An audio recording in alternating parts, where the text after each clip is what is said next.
बाक्रै बन्दैछ guys यता टक्क जिरा हालिसकेको छ हामीले यहाँ रोटी पनि बन्दैछ कोदोको त्यसलाई यो मसला यसैमा चना हाल्ने बोइल गरेको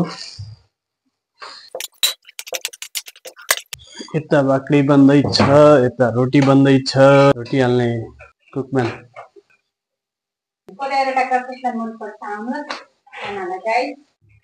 टक्क फर्काउने अनि टक्क बटर लिने घिउ लिने टक्क लगाउने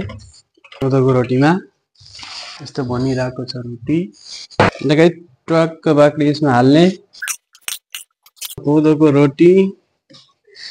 अनि काला चना फ्राई गरेका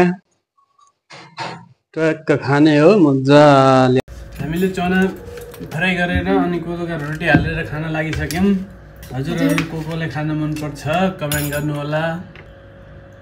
एकदम टेस्टी कमेन्ट गर्नु होला लाइक गर्नु होला फेसबुक पेजलाई फलो गर्नु होला अनि युट्युब च्यानल पनि छ त्यसलाई पनि सब्स्क्राइब गरिदिनु होला